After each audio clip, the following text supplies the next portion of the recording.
West, West, West, West, West. This the West, West, West, the West Coast. This the West, West, West, the West, West. This the West, West, West, the West Coast.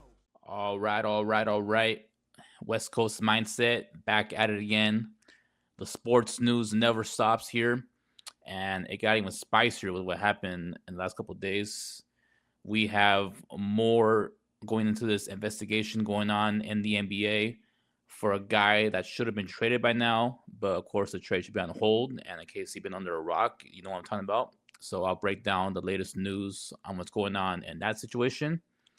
And the Dodgers, after they got Tarik Skubal and won the trade deadline, and everyone thought that they were going to steamroll through the rest of the regular season and go into the playoffs ready to go. Things are looking a little uneasy right now, and I got to break that down and what they got to do to get back on track. And training camp's underway, and there's a quarterback that I think is going to have a bounce back season after a really tough season last year when it comes to injury and inconsistent play. And I'll break that down. And guys, remember, as always, to like, subscribe, rate, review, and let's get to it right now. Beginning with Kawhi Leonard and the Clippers, where he's still a part of the team for now. We'll see what happens, but I got to break down what's going on currently with that. But before that, let's flash back to how we got here. Of course, Kawhi Leonard and the Clippers were up to some shady business when it came to giving him that max contract to come to the Clippers from the Raptors after winning that championship in Toronto in 2019. And a lot of people thought that the Clippers did some smart business. They cleared the books. They were ready to take on that big free agent and bring him to LA to play for the Clippers. And they did with Kawhi Leonard. But they did it in the legal way because, first of all, Kawhi Leonard asked for a lot of things when it came to coming to the Clippers. He wanted the private plane. He wanted all this special treatment when it comes to endorsements and his load management and all that stuff. And him and Uncle Dennis were trying to strong arm everybody. And the Clippers took the bait. And they're living with it. And it hasn't led to any success really in the playoffs at all. And they took the bait for it. And people thought that, hey, you got to do what he says. We saw that he won that championship in San Antonio, not even being the guy, but he was a very impactful player in that series. And then we saw with the Raptors that he can be a guy that can carry a team on his back and take it to the promised land. But it comes with some baggage. And as I said, his injury history with in his load management, the stuff that he asked for behind the scenes, and he has a good mask because the dude that never talks when it comes to being on camera, but behind the scenes, he's got a pretty big mouth, and he's pretty demanding, and he was asking for some pretty serious things when it comes to having a house, when it comes to at the plan, as I said, when it comes to having making decisions when it comes to the team and having a piece of the ownership with the team. That's what led the Lakers to run away from possibly signing him because Jeannie Buss was not agreeing to what he wanted and stuff like that. And Steve Ballmer did, and he's living with it. And the way he got it done was that they found out, thanks to Pablo Torre, great reporting. He did not back off on this. A lot of people backed off on the funny business that the Clippers were up to, but he's on it. He's on this all the time, and he found out that the Clippers were doing funny business when it comes to working under the salary cap. They did not pay Kawhi with the money that comes from the salary cap. They did it all from separate endorsement deals, beginning with the fake tree business that turned out to be a counterfeit business, where Kawhi was supposed to be the spokesperson for it, and he showed up to no events for it at all, was not involved in it, and was getting money under the table from those guys. And it's been going on for about almost 3 years now with this investigation. And a lot of people were thinking that going into this offseason, that is going to be settled, and they were going to figure this thing out and close the investigation, because especially now that Kawhi Leonard should be going to Toronto because they made that deal earlier in the offseason where the Raptors acquired Kawhi Leonard, in exchange for Brandon Ingram and a bunch of draft picks going back to the Clippers. And a lot of people thought that was going to be the end, and that the axe was going to fall on both sides, where Kawhi probably would have been uh, punished by it. The Clippers and the Clippers and Steve Ballmer were going to get a big punishment, lose draft picks and money, etc. And we all thought it was going to come to a close. But then I don't know what Adam Silver is waiting for. He was taking forever to figure it out. He still hasn't figured it out, and people were saying that it was going to probably drag into next season, and who knows when this is going to end. And I was thinking, what is going on? Can you just finish it off right now? You guys know enough. Make a decision. Suspend Kawhi. Take away the draft picks. Kick Steve Ballmer out of the building for the season. Do something. And it just didn't make any sense to me. But now I understand why. Because now, as we speak, there is another endorsement deal that came out legally that Kawhi has been linked to, where he had a secret multi-million-dollar deal with the scoreboard maker in the Intuit Dome that makes the scoreboards there, and the company is called Daktronics, and Kawhi was illegally a part of that in terms of getting the money from them and being paid from them as well, and not being paid from the Clippers exactly. And this was a bad look. It was already bad enough as it is that he was getting this money from this legal tree company, but now add on these guys, it's very fishy business, man. And if I'm the Toronto Raptors at this point, I just think I would just cancel the trade all the way. There's just too much baggage going on with Kawhi.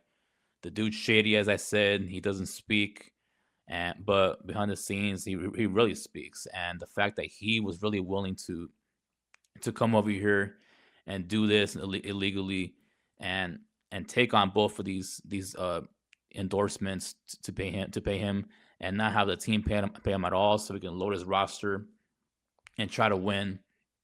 It's some shitty stuff, bro. Like, you got to be real smart about that. And I get a lot of people are saying that it's not his fault. He got offered the money. You take it every single time. It's the Clippers' responsibility. But at the end of the day, if you know where the money is coming from, and you know that it's not coming straight from the Clippers and it's coming from these two teams, you take big responsibility for it. And it's not good for him. And the fact that he is doing this, I don't know how another team can trust him. I get it; his talent is still very great.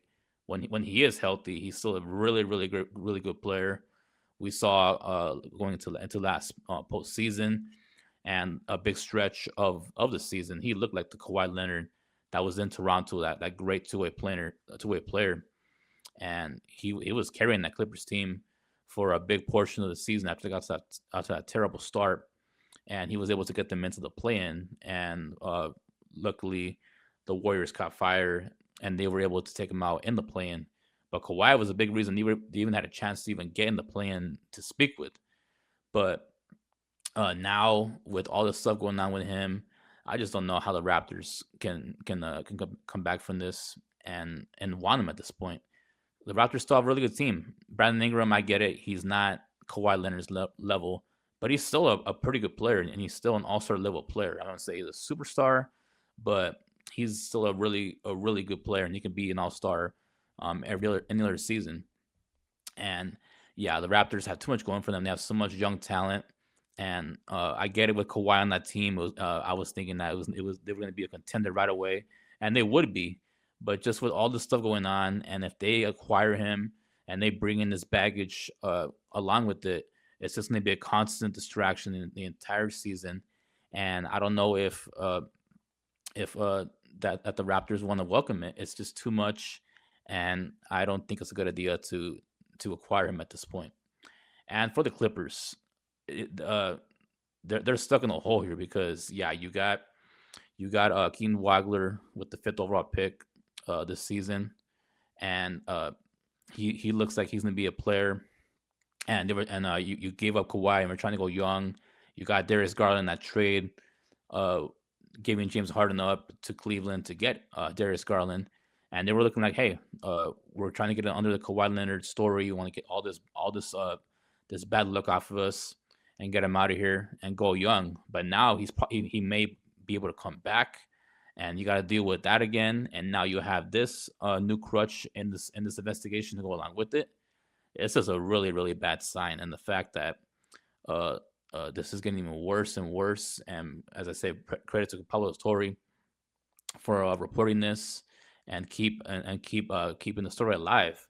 Yeah, man, this is a really really bad look, and this is real fishy for the Clippers. And I don't know if you can trust them going forward. If you're an opposing GM when it comes to making trades with them, because if you see that they're doing this funny business when it comes to acquiring players, I wouldn't want to make a deal with these guys because who knows, maybe they might pull a fast one on me and try to do something under the table as well to get more talent on their team, and that's just not good. And yeah, there's a big stench for what already is a stench of a franchise and the Los Angeles Clippers. And we all know the history of their franchise when it comes to the Donald Sterling situation, where I won't get into it that much, but the racism remarks and all that stuff, and the players they don't want to play in the playoffs, and they protested against that, and he was forced to sell, which led to Steve Ballmer coming there, and then Steve Ballmer comes there, and you see his wacky behavior, and like, hey, maybe this guy uh, can lead the Clippers to better things. He's the richest owner in the league, and maybe he might lead them to better things. And he got Kawhi, and then unfortunately he listened too much to Kawhi when it comes to team building, because Kawhi made that trade, giving up SGA, Shea Gilgeous-Alexander, and a bunch of draft picks to the Thunder, and that's bit him in the ass ever since, because SGA has only become the back-to-back NBA MVP, and has gotten the Thunder a championship. They were able to draft Jalen Williams, and they got a bunch of other players that are really panned out for that team, and that team is going to be a contender for years to come. And Paul George, of course, could not stay healthy, and he was a disaster in those last couple of years in LA, which led to him departing. And I know Clipper fans are not happy with that, because if they would have had SGA and Kawhi Leonard, then their future would have been a lot more sharper. But hey, you got to thank Paul George, and I think Kawhi Leonard for that one if you're a Thunder fan. Uh, so big credit to them for giving the Thunder their first championship in franchise history. But anyway, yeah, back to the Clippers. It's just constant bad luck, and now with this on your belt going forward, if Kawhi does end up staying with the Clippers, if this trade is blocked, which it's very possible that it could be, I don't know what the Clippers do from here. The Clippers are in a very very tough situation, and it's deserved, because they try to strong arm everybody and try to pull a fast one, and it might come back and bite them in the ass. So as a Laker fan, I'm hoping that it does happen, because I would laugh a lot about it. So we'll see what happens. It just keeps getting worse.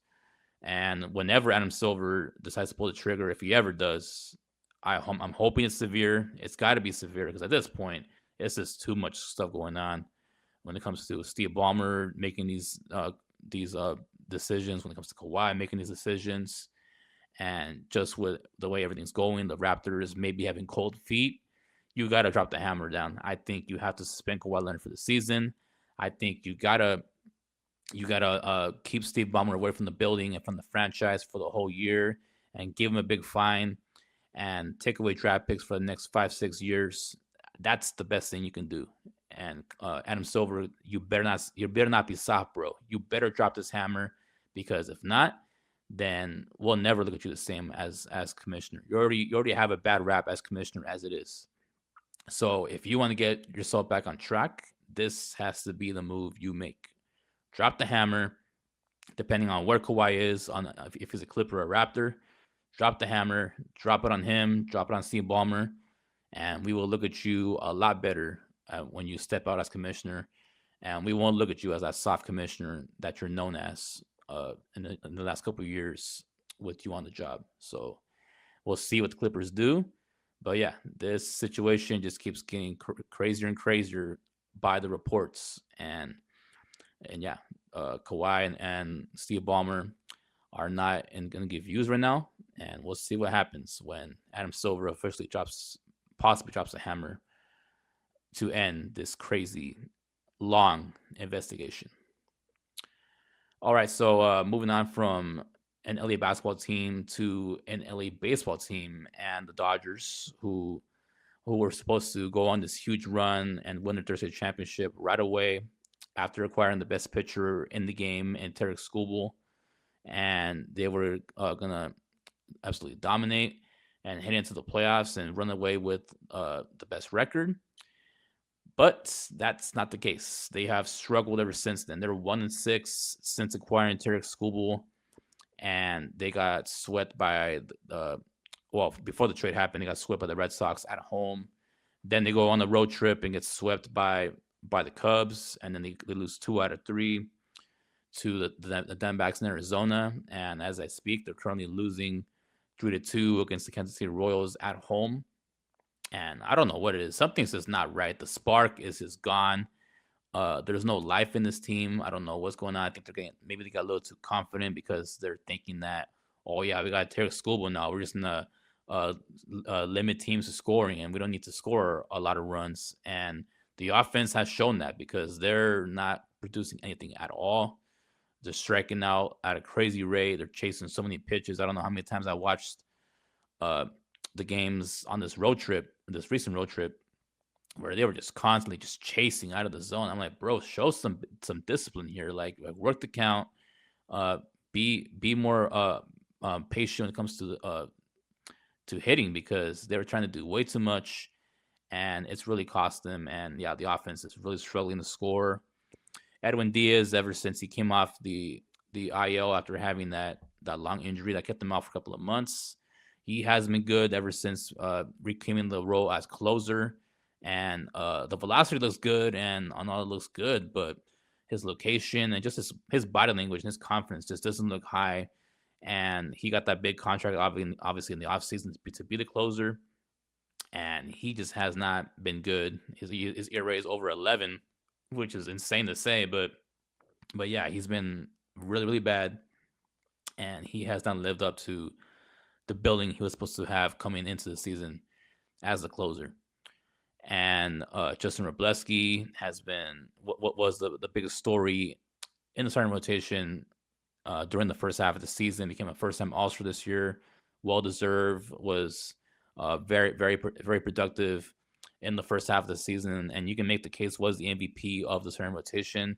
Kept it all together. But ever since the second half started, teams figured him out, and he has been pretty bad, and his confidence has been weighing with every single start. He gave up 8 home runs in 2 starts against the Red Sox and Cubs, and in that last game against the Diamondbacks, you can just tell his confidence is just shook, and he does not look good. And Will Smith is still out with injury to his neck. Dalton Rushing went on the IL as well, and the Dodgers are running around with a bunch of journeymen catchers that nobody really knows about in the minor leagues, and they acquired a catcher in Ben Werfit, who was on the team 2 years ago and was a pretty solid backup. But he's a backup. There's a reason why he is a backup. I actually was on the team last year. My apologies, but yeah, he's a backup, and you shouldn't expect him to play every single day. And they're relying on him to play every single day. And Hunter Viducha is playing every other day as the starting catcher, and they have so many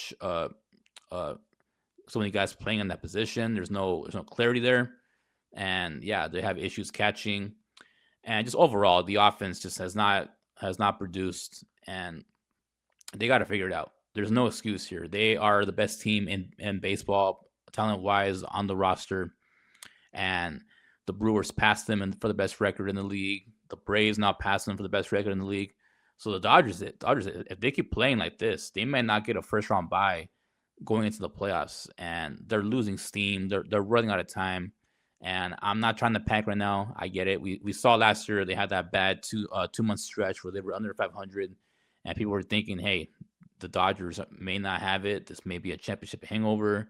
It's really tough for a team to go back to back. There's a reason why it hadn't happened in 25 years, and it was looking at the Dodgers were not going to get it done. And They went through that tough stretch and they figured it out and they got going in September and late in the season, and they were able to get into the playoffs hot.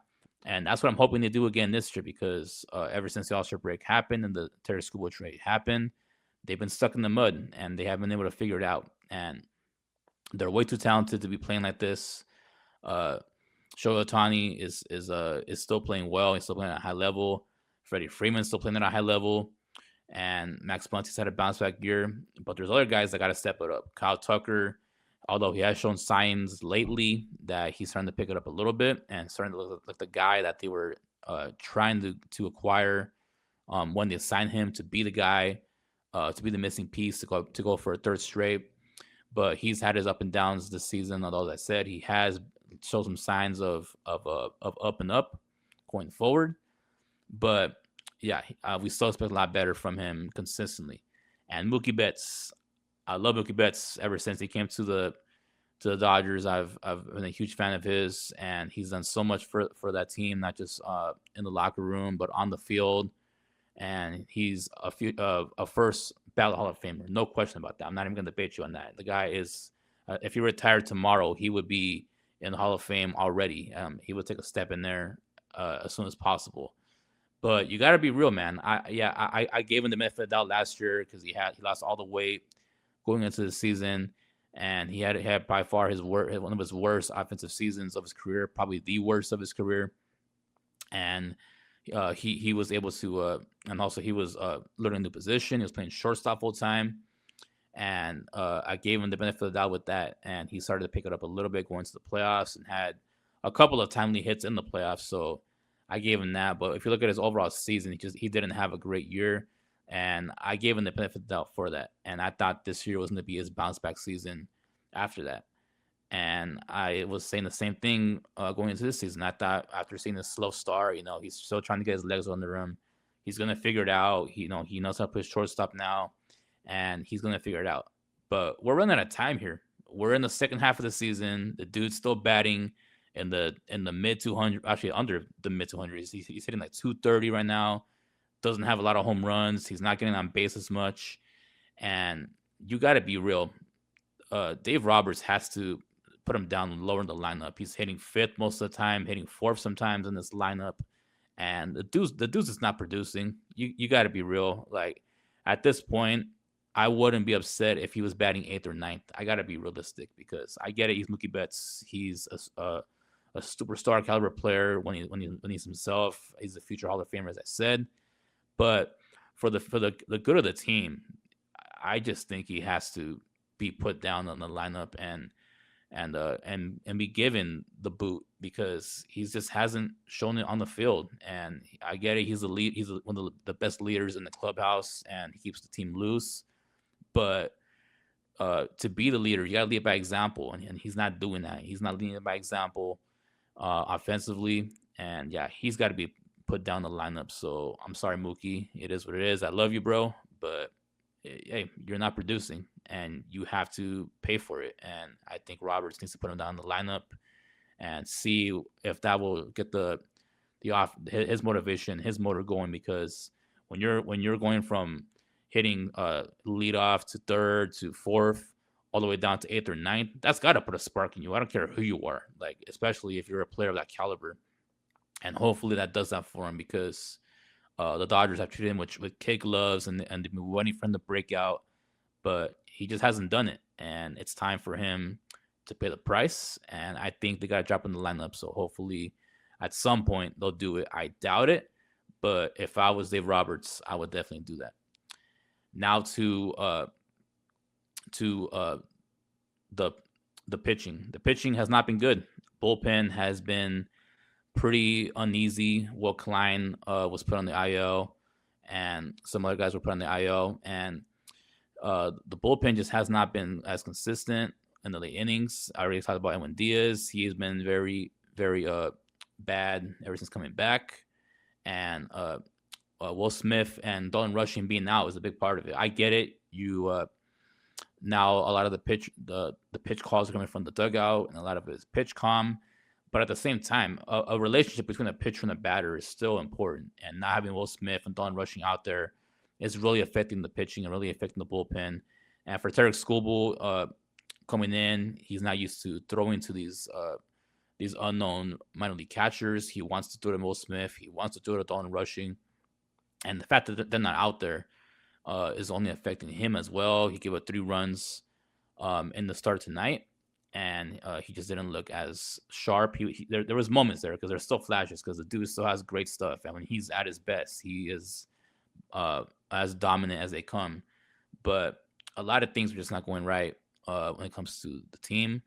Will Smith was cleared to possibly do some activities coming up pretty soon.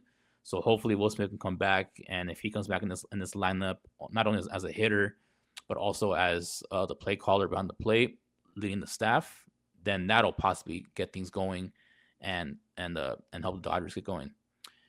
And also another problem, Teoscar Hernandez. We gave you that big deal, bro. We gave you a 3-year deal to come back. You helped us win that championship in 2024, and much appreciated. And you had a couple of timely hits in the playoffs last year.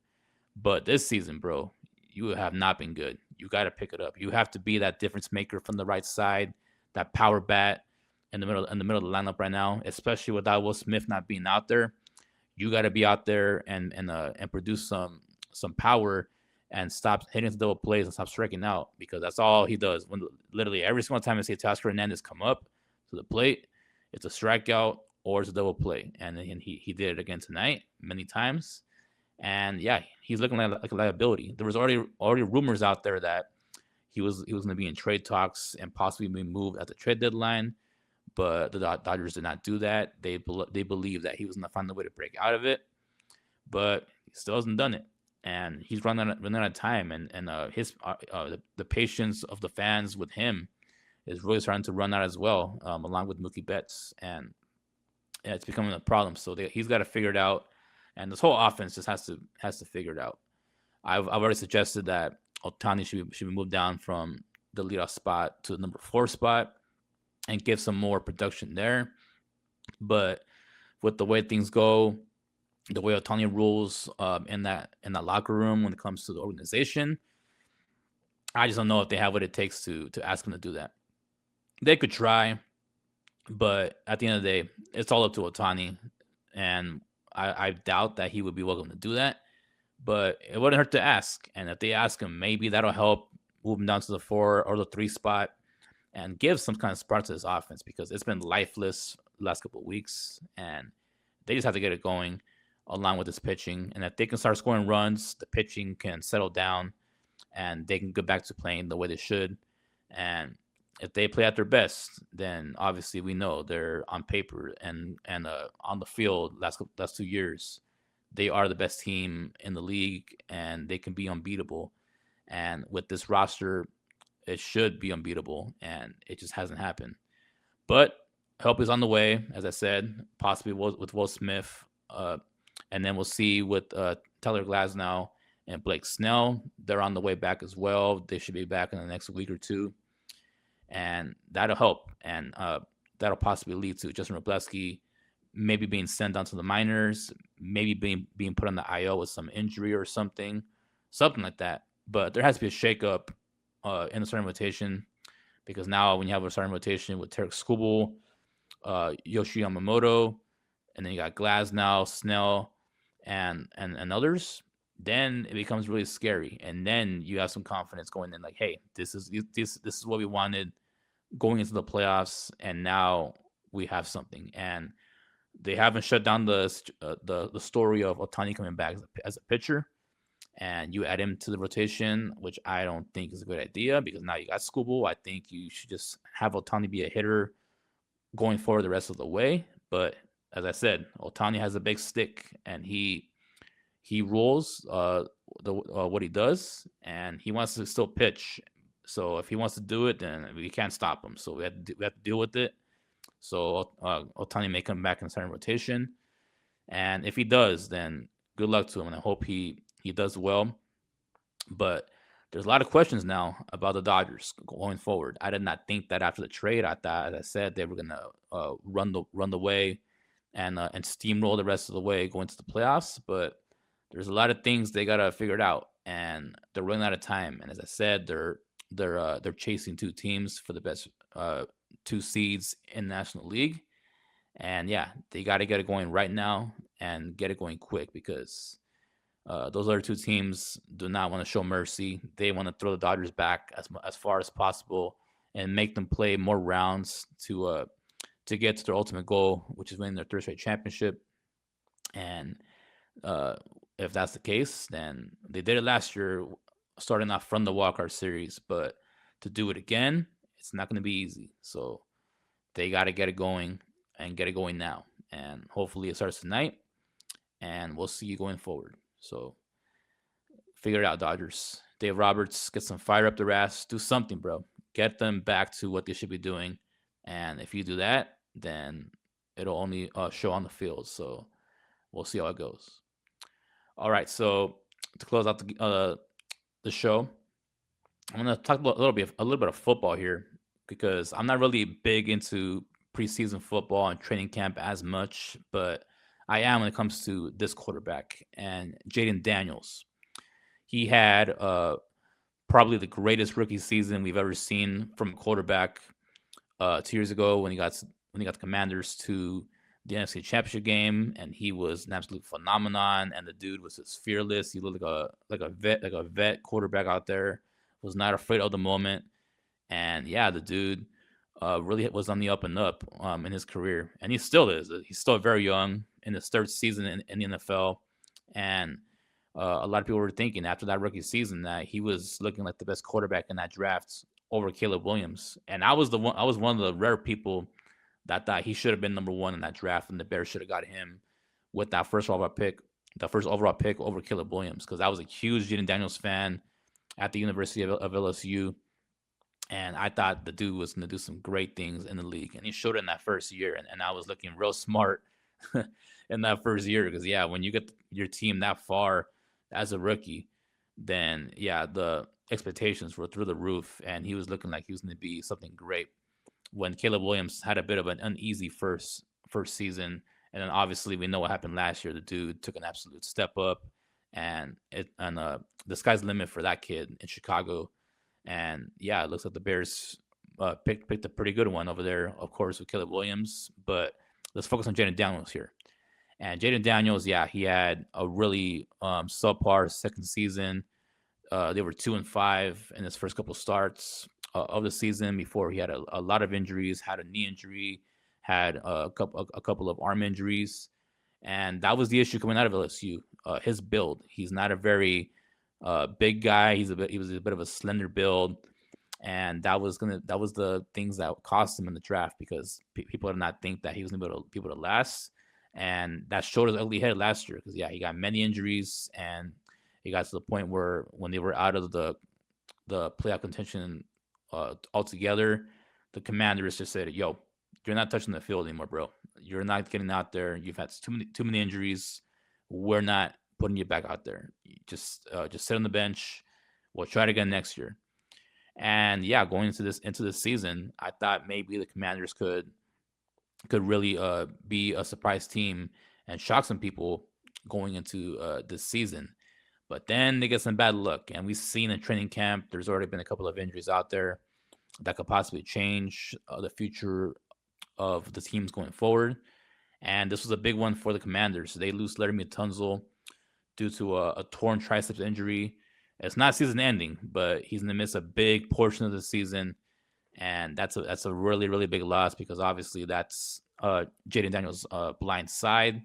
And if he can't protect that blind side, and as we saw last year with the injuries with Jayden Daniels, if he's not protected there and pass rushers can get to him as much as possible on that side, that is not a great sign. So the Commanders got to figure something out on that offensive line and find a way to shuffle the decks and keep Jayden Daniels away from danger. Because if they don't, then it's going to be a repeat of last year. It's going to be a disaster of a season, and hopefully they can figure it out because the dude is an absolute stud. I want to see him out there on the field, and yeah, this is only going to make that tougher. So I hope they figure it out and Jayden can play through it and not get beat up too much under fire in the pocket. And Another big thing was that Cliff Kingsbury, who has now been fired as offensive coordinator last year of the Commanders, watching him call offense, he put him in a lot of shotgun. And when the quarterback's put in shotgun, you're way more susceptible to being hit because you're out there ready to run and make moves outside of the pocket. And the fact that Jayden Daniels was doing that a lot, pretty much all game, it led to the injuries. And yeah, he was trying. I get it. He's a dual threat. He wants to go out there and run. But sometimes you got to play a little more under center. You have to mix it up. It's great to have the shotgun ability and be able to play off schedule and stuff like that. But you got to play some under center as well and mix it up because it's way easier for a pass rush to get to you when you're out there bouncing around compared to switching things up and doing both and keeping a defense of line on their heels. And the fact that Cliff Kingsbury was just doing that 24/7, just shotgun, shotgun, shotgun, it was just too much, and that cost him a job. And yeah, the Commanders were like, "Hey, bro, you did not make any adjustments here. You put a quarterback under way too much fire when it comes to his health, and that led to him being fired. And now David Blau was in as the OC, and we'll see if David Blau does a better job of keeping Jayden Daniels more safe and keeping them at bay. And if they do that, then it could lead to some great things. Although that NFC East is going to be pretty tough this year because the Eagles still have a really good team. I get it. They lost A.J. Brown, and A.J. Brown is a very good player, but it was time for him to go because that locker room had some bad juju with A.J. Brown there. He was not getting in line with Jalen Hurts, and it was just time for him to get out of there. And they got him out of there, and they did pretty well to rebuild that receiving core around Jalen Hurts. They got Mekhi Lemon in the first round this NFL drafts as a receiver. They still have Devontae Smith. They still have Dallas Goedert. Still have a lot of good pieces there. So the Eagles should be better offensively this season. I get it. They have a new offensive coordinator, and Jalen Hurts did take a step back as a quarterback last year. And I still have my questions about Jalen Hurts. And in one of my past videos, I said that this is a big season for Jalen Hurts because if he does not live up to par this season, then his job as a starting quarterback in the Eagles could be in jeopardy. And he's got to get it done. He has the roster still. They still have a really good team, and they should be able to win that division. And I would pick them to win the division right now, although it's not my prediction show to choose my team, so we're going to make the playoffs just yet. But a bit of a sneak preview, I would pick the Eagles to win this division because of the talent around Jalen Hurts. But Jalen Hurts is a big reason why they could possibly go far or be held back, and he has to play better. So he needs to show up. And the Cowboys, they're gonna have a really good offense because, as we saw last year, when they were healthy with CeeDee Lamb and George Pickens, with Dak throwing them the football, that was an air raid offense, and they were really dangerous in stretches last year. And if that defense can just be good enough, then the Cowboys could get 10 to 11 wins because they have a pretty easy schedule going into this season. And they should be able to do pretty big things. So it's going to be tough in this division for the Commanders and the Giants. The Giants still could be pretty good this year, although I don't expect them to be that great because Jackson Dart is still a knucklehead when it comes to running into contact and all that stuff. Cam Skadaboo's doing these dumb things out the field, doing backflips when the dude literally had an ankle injury last year. So hopefully he can stay healthy and keep his hit on straight. And Malik Neighbors is coming off of injury, and he's looking like he's getting close to being cleared to play in training camp and the preseason and could be ready for week 1. So the Giants still have some things that can show that they can be a pretty good team next year. I wouldn't pick them to be no higher than 3rd place, but they could be a threat. So the Commanders have a lot of competition in that division, and I still think they have a really good team because, of course, Jayden Daniels, if he's healthy, he's as dynamic as they come. Terry McLaurin is a very, very good receiver. I like him a lot. They ended up getting Stephon Diggs in free agency, and they have a couple of pieces there. They have some good running backs. I like what they have there with their offense. We'll see what David Blau does as the OC. and the way he runs the offense. But if he can get Jayden Daniels playing at his best ability, then we saw in that rookie season that Jayden Daniels can take you to high places. So we'll see if that's the case. Defense is still a bit of a concern. They did make some adjustments in that defensive line, and the secondary is still a bit of a concern. But if Jayden Daniels can put some points on the board, and that defense can also just be good enough and be average, then they can possibly do some good things over there in Washington. So the key for this year, keep Jayden Daniels upright. Losing Larry Matunzo obviously is going to really hurt that. But as I said, they got to find ways to do the best to keep this offensive line working on all cylinders and keep Jayden Daniels safe. And if they do that, then as we saw with this ability, the dude can play. And I'm hoping all the best for him. I'm still a huge Jayden Daniels fan, as I said. I'm not giving up on the kid. I get it. He has a lot of risk, but with risk comes reward. And the reward is the guy can take you to the promised land if all things go well. And I'm hoping for the best. I'm rooting for Jayden. Get it done, bro. And we'll see what happens this season if he indeed is able to play all 18 games this season. And yeah, the NFL is almost here, guys. It's we're getting close. Training camps are underway. Aaron Donald could be coming back, and if he does, you know for sure, I'll break that news as soon as possible, and that'll be awesome. And yeah, a couple of key injuries, as I already said, are going on around the league, and it could possibly hamper their season. But that's how training camp goes. Training camp is tough. It's a long summer time. You're out there sweating your ass off, and you're trying to get back in shape, and it's tough. And sometimes injuries happen, and injuries are an unfortunate thing, but it is what it is, and you have to live with it, and you have to be able to adjust as a football team. And baseball is heading into the stretch run. I get it; it's kind of the dog days, early August. We're not really paying attention as much, but it's still kind of important when it comes to the wild card race and the division race as well. But as soon as we hit September, then everyone's going to be focusing on baseball because we're a month away from the playoffs at that point. And when it's playoff baseball, it's debatably the best playoff scenario in all of sports, and everybody will be watching it, and it'll be a lot of fun. And we'll see if the back-to-back champions from LA can get it done and win a third straight and find a way to get out of this rut. So hopefully that's the case. As a Dodger fan, hopefully that's the case. But hey, if not, then kudos to their teams. And yeah, with the Kawhi scandal, I hope the Clippers get the axe and Adam Silver has some backbone. But all we can do is wait and see. So sports are still taking over, guys. It'll never stop, and I'm here for it, and it's great to see. And with that, guys, this was the West Coast Mindset presented by the Recliner Media Network. I'm Alberto Lucero, and I will see you guys next week. This the West, West, West, West, West. This the West, West, West, the West Coast. This the West, West, West, the West, West. This the West, West, West, the West.